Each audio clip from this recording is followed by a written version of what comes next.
welcome you all to another Active in Redbourne weekly call.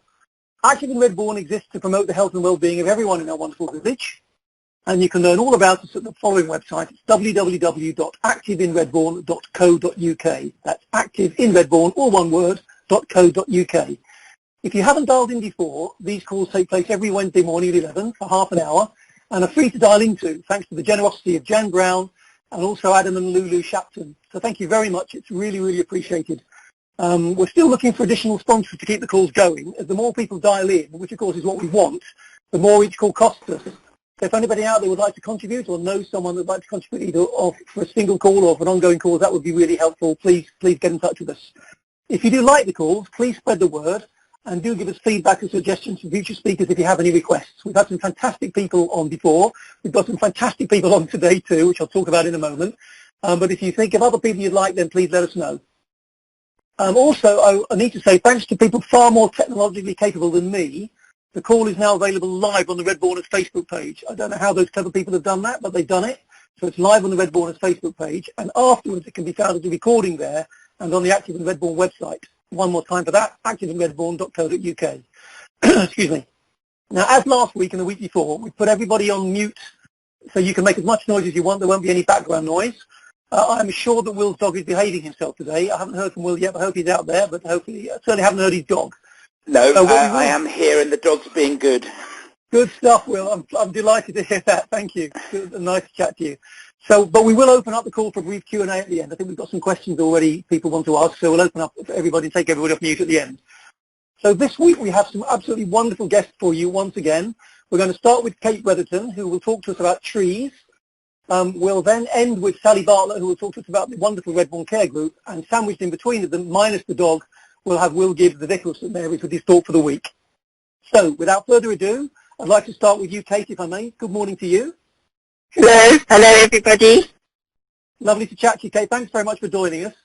So I'd like to kick off with a bit of a broad question, really, which is for you to tell us about your love of trees. When and why did it start, and why are you so fond of them? It only started about 10 years ago that I really got interested. I heard that Paul Arnold, who worked for the Parks Department in St Albans in the 1970s, had planted trees for their historical connections. They were really good stories, so I wrote it all up, and I published The Remarkable Trees of St Albans. I had to learn a lot about trees very quickly, and I got hooked. And they are lovely, aren't they? I mean, they're absolutely beautiful. So you do work with children, I believe, and you've got a wonderful website which you looked at the other day. Can you tell us a little bit about those two things? Yes. The website is www.hellotrees.co.uk, and I'll mention it again, but there's such a lot there for all ages. So what happened was that the success of my Remarkable Trees of St Albans, it sold out in 14 months, and I've reprinted it last year because it was out of print. But the success went to my head, and I wrote 45 books about individual trees for 4 to 7-year-olds, but how to sell them. So Digital Jen created this super website for me, hellotrees.co.uk, and to attract people to the website, I wrote loads of outdoor discovery sheets, and I sent them to forest school leaders and parents and grandparents each week, saying what to look for outdoors this week, and also to Key Stage 1 school teachers, because would you believe there's a statutory requirement in the national curriculum that pupils for Key Stage 1 should be able to identify and name common trees. Really? Like I wouldn't be able to do that. No, and nor do the teachers. So I keep getting new subscribers to tell them what to look for outdoors and what to look for on the trees and so on. How to know if it's rich. So obviously you talked about St Albans there, Kate, but we're very fortunate in Redbourne, aren't we, to have so many beautiful trees here in our lovely village. What can you tell us about some of the trees we have? Well, we've got more giant redwoods than you would expect to find in the village. If you go down Water End Lane, there are at least two, and also in the little walled park between the High Street and the health centre. There's yet another one, absolutely towering, up. Also super yews there too, and it's fun to work out which are the males and which are the females. And then maples, just as you go through from that park into the common, it's a grove of maples, and in the spring there's a carpet of yellow underneath them, and then summer shade, and then the glorious autumn colour. And then going through the common, we've got our magnificent Lime Avenue, Aventry, and round the playground, which I think is jolly. They're so pretty, the cherries with their blossom and the fruit for the birds. Well, I could go on and on forever.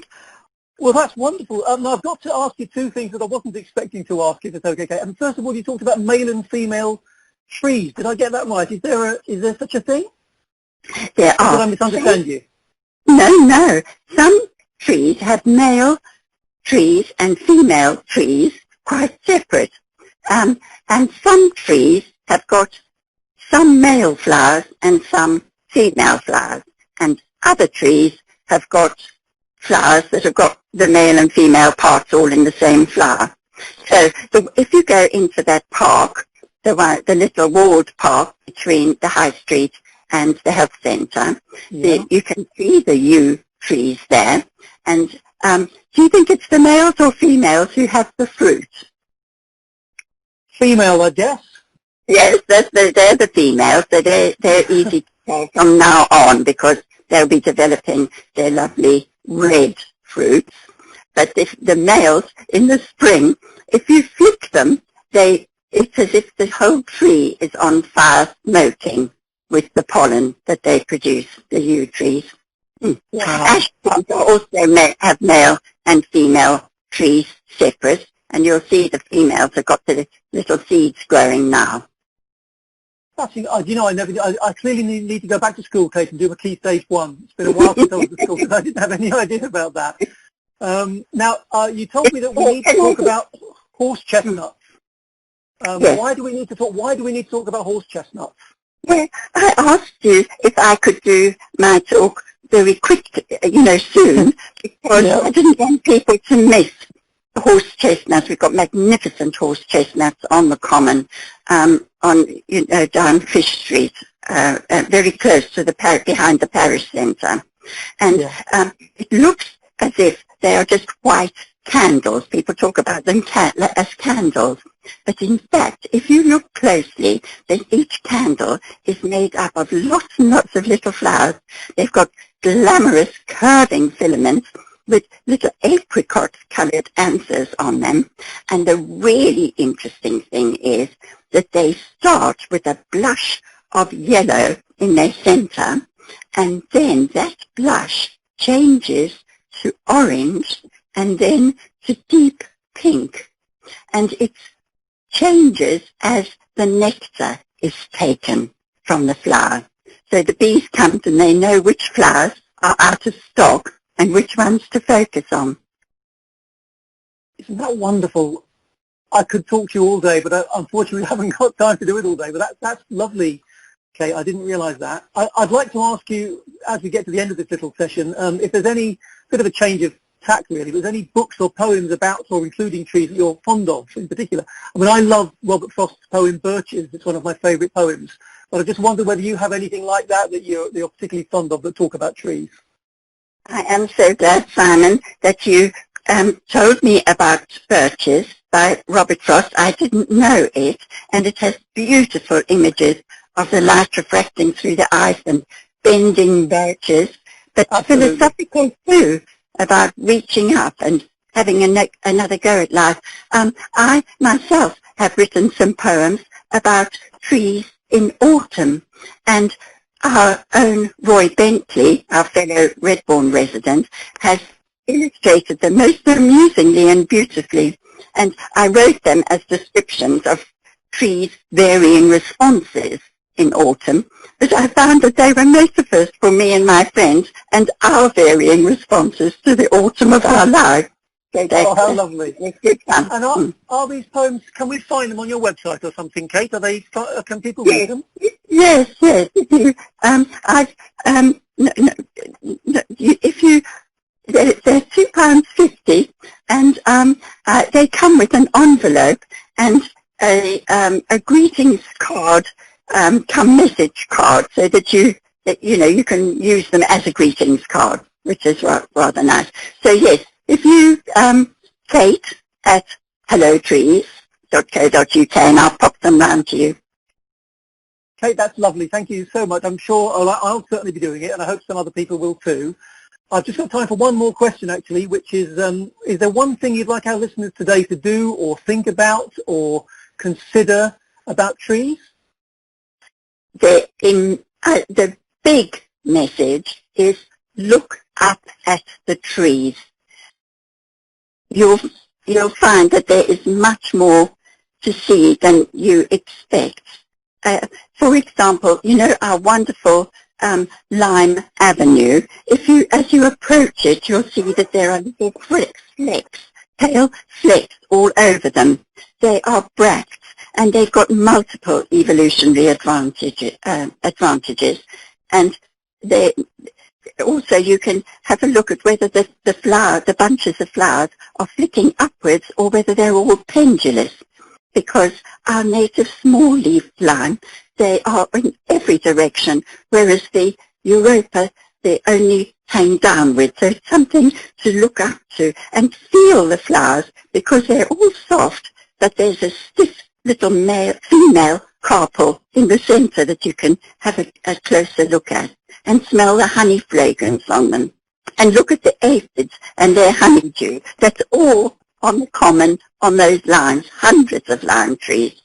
But wow. Look up, because when you look up, it'll lift your spirits. You can ask Olive Hitmont about that. I will.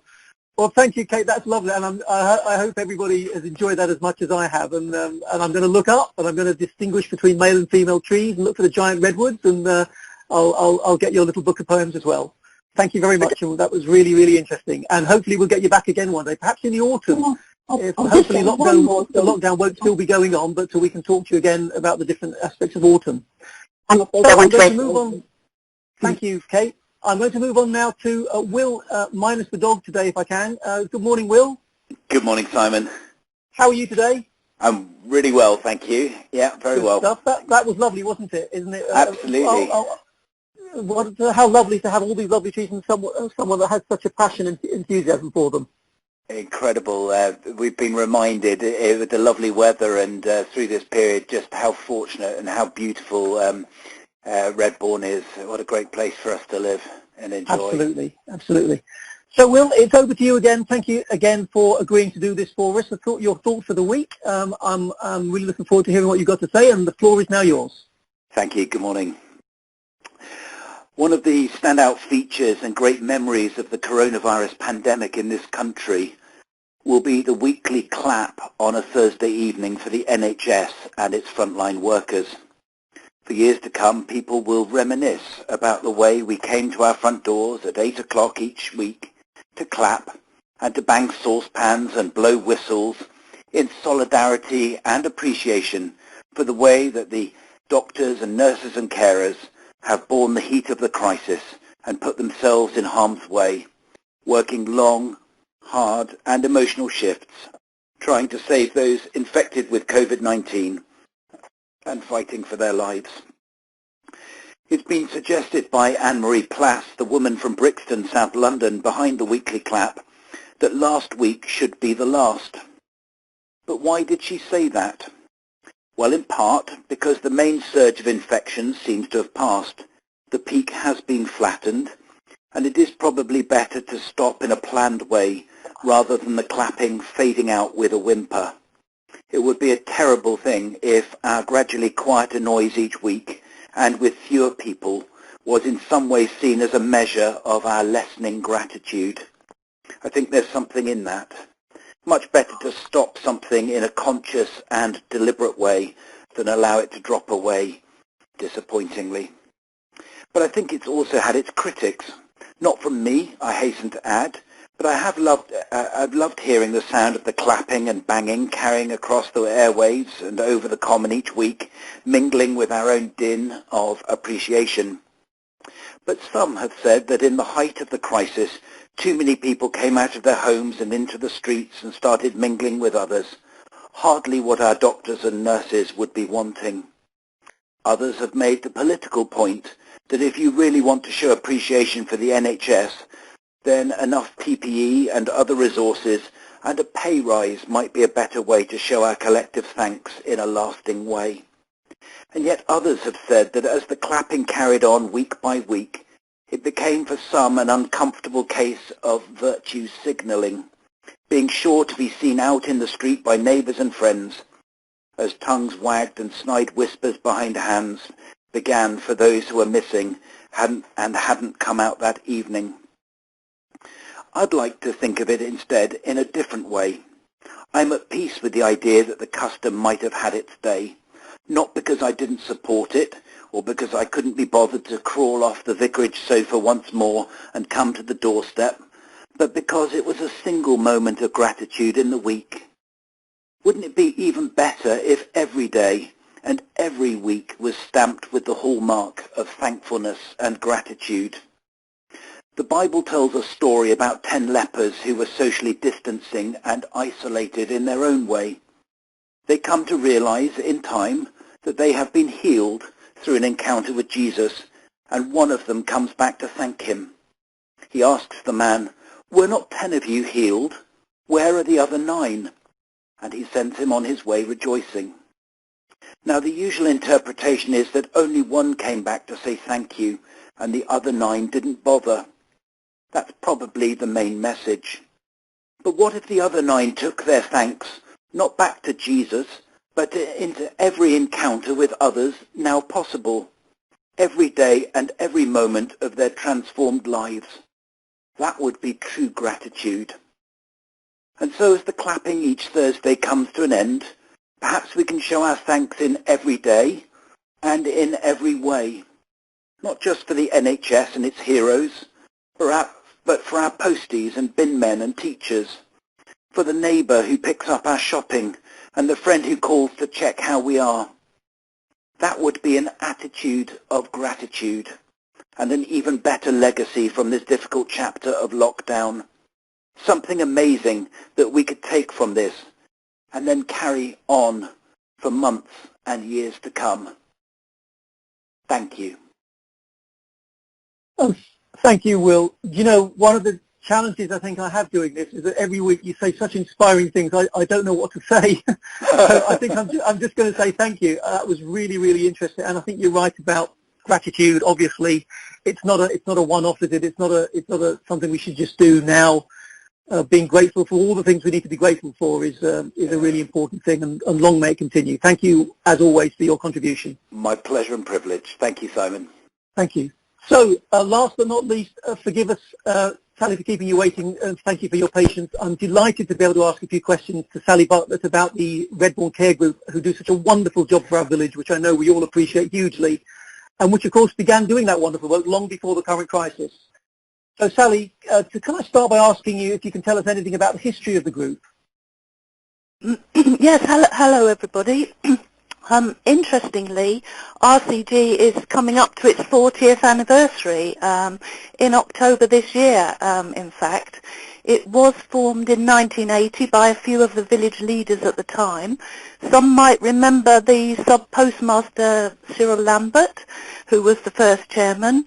Then Parish Council Chairman Podge Fox, who many of you fondly know, and of course Barry Welch, who stepped down last autumn, but fortunately he's still a trustee. So RCG started all those years ago, actually, in response to a call to sort of coordinate and organise transport, like taking residents to medical appointments and arranging outings for those who otherwise couldn't get out and about. So the key theme was, and still is in fact, to alleviate loneliness. to enable villagers to participate in local and community activities. So about 30 years ago, it created a system across the village of having a street contact in every road. Steve Lillywhite coordinated this for many years, and the role of the street contact was to welcome new arrivals by taking a new residence pack, which had all sorts of useful contacts, and also, of course, to look out for any resident who might need assistance, and that still happens to this day. So the idea from the very beginning actually was to improve social belonging and well-being in this community of ours. Wow, you know, I didn't realise it had been going for 40 years. That's remarkable, and what a wonderful job it's done. So I hesitate to use the word normal, but in normal times before this crisis began, what sort of things, you mentioned a couple of them, but what sort of things did the group do? Well, yes, normal times, gosh. In normal times, I mean, you would have seen the minibus regularly around the village. You know, the weekly activities included swimming and supermarket shopping. It took residents to the much-loved day centre at St Mary's, to the village pop-in and other community events, because it's all about companionship and enabling people to meet up with one another. Throughout most of the year there are group outings, and they're mainly afternoon trips to local places of interest such as garden centres or retail outlets. And last year the groups went to Stoke Bruin Canal Museum and Stockwood Park, the pantomimes, summer lunches, and had a summer concert. And this year we had actually become quite adventurous and planned a really interesting programme of outings, but you know, we will make up for it when all of this is over. In addition, RCG has mobility equipment loan service, so it's got 10 electric scooters which are all out on loan to people in the village, and about 30-ish wheelchairs and rollators. Another key service is, well, or was, I suppose, the car journeys and taking residents to medical appointments, because we have about 50 or so volunteers who are car drivers, and they're matched to residents who have appointments in hospital and medical centres. Unfortunately, of course, all of this came to an abrupt end on the 23rd of March when lockdown began. Yes, yes. And moving on to lockdown then, as soon as you knew it was sort of coming and it was starting to happen, how did you sort of start planning how to help people, and what, if anything, did you do differently to what you'd done before, Sally? Well, you know, we're extremely fortunate in Redbourn because as the situation evolved, you know, hundreds of people came forward to volunteer. And Celine, she very quickly and very efficiently through Facebook, she mobilised these volunteers into groups. And each is led by a street coordinator with a team of shoppers. They're all communicating via WhatsApp. It was brilliantly achieved, and every road in Redbourn is covered. Volunteers delivered the leaflets through every door, communicating the fact that there was a helpline and there was help with shopping and prescriptions, and deliveries are available to everyone who is self-isolating. Volunteers also delivered the booklets, such as how to keep physically and mentally well while self-isolating, one to every household, and they continue to help by delivering print copies of the newsletters. We did need to divert the phone line so that we could answer calls remotely, and we agreed to attend till 4 every day, including weekends. And thanks are due to Two Circles Communication, who are a Redbourn-based company. They did this for us. We also soon realised that people would run out of cash. So we purchased card readers, and that means the volunteer pays for the shopping without taking a resident's bank card, because we are very conscious of scams, and we do liaise with the Neighbourhood Watch. We think it's important for people to feel safe. And we have other volunteers who compile the community newsletters and have created a directory of local services and support, which is available on our website along with the latest government advice. Brilliant. It's mind-boggling, all the wonderful things you've done, actually. I'm just sitting here quite humbled at how brilliant it is. So Sarah, how do you think things are going then, from your perspective? Do you think things are going well, and are you managing to do all the things you want to do? Like many people, you know, we found the pace of change in the beginning very difficult to keep up with. I mean, for the first few weeks, the overriding feelings were confusion and anxiety about how best to help people and provide support. Fortunately, you know, we do have this supportive network in Redbourn, so the pharmacy, the surgery, the social services and other voluntary groups such as yourself and the churches and many other people, they're all playing their part. And as time's gone on, patterns have emerged, and I think the activities are more regularly undertaken, so queries have become more specific and slightly more complex. So I would say that over the last week or so, you know, the tone has started to change, and to some extent we're out of the immediate crisis and we're starting to think about the practicalities of moving out of lockdown and beyond. But we are also thinking about those who are shielded, because for them, you know, the lockdown isn't over yet. Sure. So I could talk to you all day, but we're almost at the end of the call. So I'd like to ask one final question, if I may. You, as I said, you're doing a wonderful job, and everybody appreciates it. I know the work that you do in particular, you work so hard, and all the volunteers and helpers. Do you have any sort of final message or request for our listeners today, or anything that you'd like to leave today's message with?